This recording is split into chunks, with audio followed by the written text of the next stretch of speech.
Muy buenas tardes, pues bienvenidos a este su espacio cultural. Bueno, Alfonsito, estamos aquí con Alfonsito Endara. Bueno, es nuestro primer invitado, pues hoy estamos debutando aquí en Magazine TV. Este es su espacio de arte y cultura Ikigai. Pues tenemos con nosotros a Alfonso Benjamín Endara Erazo. Él es artista plástico, también tiene una maestría en gestión económica de la Universidad Central del Ecuador. Pues él también es socio titular, tiene su sociedad en la Casa de la Cultura a nivel nacional. Pues Alfonsito tiene un recorrido muy destacado, ¿no? También fue ganador del premio de fotografía en la ciudad de Quito, ¿no? Un reconocimiento muy importante que tuvo, ¿no? De este director que es muy reconocido en el Ecuador, ¿no? Camilo Izuriaga, ¿no? Que hizo la película de La Tigra y Entre Max y una mujer desnuda. Bueno, ha tenido también un recorrido muy importante, exposiciones itinerantes, exposiciones individuales en Madrid, en Francia. También ha trabajado en la vicepresidencia de la República como diseñador, dibujante en el departamento de INEC, ¿no? También ha trabajado en varios proyectos artísticos, culturales, a nivel institucional también. Y bueno, él también ha sido el primer creador de la Casa de la Juventud de manera independiente. Con 11 años consecutivos, pues tuvo su taller y su estudio en el Mercado Central. Formó varios niños de las escuelas Colón, Sucre y también Tulcán. También fue uno de los pioneros en manejar lo que son los emprendimientos, las ferias de los emprendimientos también, y eso dio paso, ¿no?, a que las demás instituciones adoptaran en hacer las ferias cada año de los emprendimientos culturales. Bueno, pues le damos la bienvenida a Alfonsito Endara, pues esta es su casa aquí en Arte y Cultura Ikigai. Bueno, muchísimas gracias, Karinita, pues por esta primicia dentro de su programa. Y también agradecerle, pues, ¿no? En su colectivo artístico, Centro Cultural Ikigai. Pues aquí estamos para responder sus preguntas, obviamente referido a lo que es lo cultural y lo artístico dentro de lo que es Tulcán, Carchi y el Ecuador. Bueno, Alfonsito, sí, un gusto en tenerlo aquí. Bueno, hoy vamos a tocar un tema, ¿no?, que es muy importante. Lo hemos venido conversando, pues, con Alfonsito tras cámaras. ¿Cuán importante, ¿no?, para realmente un artista es saber sobre la historia del arte, ¿no?, en el Ecuador? O sea, qué importante es que un artista, un pintor, pues si bien es cierto, decimos que el don está, ¿no?, en el dibujar y todo eso, pero para que realmente un artista en sí, ¿no?, tenga plasmar ese... ¿Qué es lo que quiere realmente, ¿no?, interpretar con un cuadro, con una pintura, con el manejo de colores? Es importante, pues, saber mucho de la historia del arte del Ecuador, ¿no? Bueno, es un tema que vamos a tratar el día de hoy. Y bueno, queremos comentarle, Alfonsito, más bien dicho, que nos dé usted su pensamiento, su opinión acerca de cómo ha influido, ¿no?, la cultura indígena en el campo del arte aquí en el Carchi. Bueno, muchísimas gracias. Realmente es un tema muy, muy grande. Como dijo al principio, pues la historia del arte es uno de los elementos principales dentro de lo que es una formación académica, dentro de lo que es la cuestión artística. O sea, uno empieza dibujando, uno empieza pintando, uno empieza copiando obras de artistas, pero realmente la parte conceptual, la parte intelectual, la da la historia del arte, ¿sí? Quien se dedica a leer la historia del arte adelanta su obra, adelanta su estilo dentro de lo que formula su obra artística para exposiciones y más que todo para tener un sello de originalidad y de propuesta conceptual. En lo que respecta a la cuestión indigenista o aborigen, yo considero más que nada es la identidad, ¿sí? Bueno, yo vivo en un espacio llamado Tulcán, Carchi, Ecuador. Vamos a analizar un poco a nivel nacional. En el tiempo de Osvaldo Guayasamín, en el tiempo de Kingman, su arte estaba reflejado en base a una realidad social donde el indígena no era tan bien tratado como obviamente los tiempos han cambiado, y se veía esa pobreza, esa falta de recursos en esos sectores indígenas. Y obviamente el tratamiento que le da Osvaldo Guayasamín, el tratamiento que le da Kingman dentro de su obra es el indigenismo exactamente. Obviamente ahí vamos a poner un parámetro, ¿no? La historia del arte, cómo influencia en Osvaldo Guayasamín y Kingman. Es una época de Picasso, del cubismo en Europa, donde el auge del cubismo a Picasso se lo considera un artista, un genio dentro de la historia del arte que cambia, ¿sí?, la forma de ver y la forma de hacer arte. En ese tiempo, Osvaldo Guayasamín coge, estudia, analiza el arte cubista, sintético, analítico, lo mismo que hace Kingman, y en su obra hacen una mixtura. Temática, Latinoamérica, temática, indigenismo, ¿sí?, pero con un estilo cubista. Por eso son los trazos rectos, lineales, fuertes, con un colorido y una cromática fenomenal, al menos en la obra de Guayasamín, ¿no es cierto? Ya, vamos retrocediendo ya al campo del arte del Carchi. Ahí yo pues tengo una gran admiración a Ángel María Pozo, ¿sí? Un gran artista que también dentro de su obra refleja lo que pasaba en ese entonces, ¿no? Con una cierta influencia, obviamente, al arte que se estaba haciendo en el Ecuador. Obviamente, Ángel María Pozo tuvo viajes a España, ¿sí?, según los escritos de Luis Ibarra, Antonio Ibarra, del Ángel.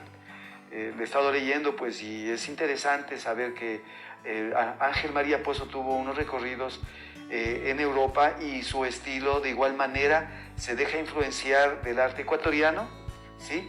Entonces, esas son las formas como los artistas van conceptualizando su arte. O sea, tienen que tener un pretexto social, contemporáneo, actual, de las vivencias que uno tiene en la vivencia que vivimos, ¿no es cierto?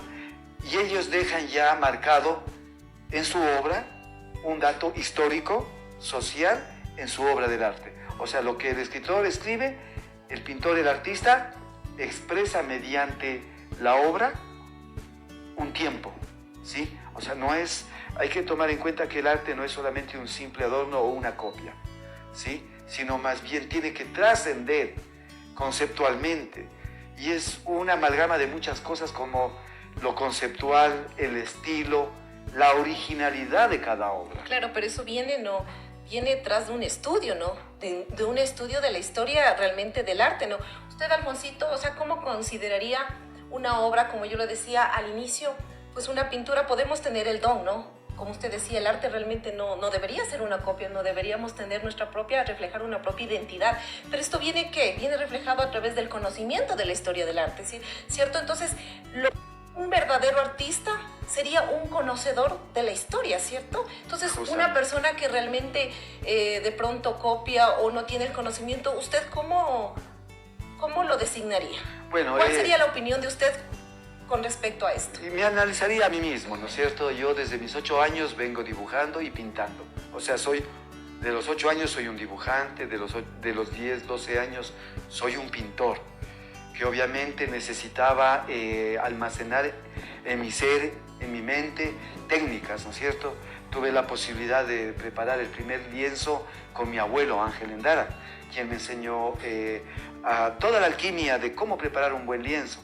Obviamente, todavía en una formación de escuela, colegio, no tenía conocimiento realmente de la historia del arte, pero había algo importante aquí. Yo era como un bibliotecario en el Colegio Bolívar. Yo tenía acceso a la biblioteca del Colegio Bolívar y había libros de historia del arte que, obviamente, soy franco, soy sincero, no es que leía, pero me gustaba ver todas las láminas, claro, ¿sí? Y de paso, pues veía quién pintaba, ¿no es cierto? Hablemos sobre el realismo social que se dio mucho antes del impresionismo en Europa, donde se representan los campesinos, ¿sí? Y había esa semejanza con nuestro campo, con nuestras campesinas, pero no es que yo ya estaba conceptualmente diciendo estoy haciendo una gran obra de arte, porque ya no, yo estaba aprendiendo mediante la copia de las obras artísticas universales. Cuando realmente yo empiezo ya a entender todo lo que es el fenómeno cultural, el fenómeno artístico, es en la universidad, ¿sí? Desde el primer año hasta el último año recibí historia del arte universal, latinoamericano y ecuatoriano. Y cosa especial, ¿verdad? ¿No? Porque cuando los jóvenes entran a la facultad, piensan que tienen que solamente ser buenos dibujantes, buenos pintores, y se pensaba que hasta ahí debía llegar la formación académica, pero mentira. Yo tuve unos grandes profesores, como en el caso del arquitecto Lenin Oña, un gran historiador y un gran crítico a nivel latinoamericano, ¿sí? Que le tenían miedo.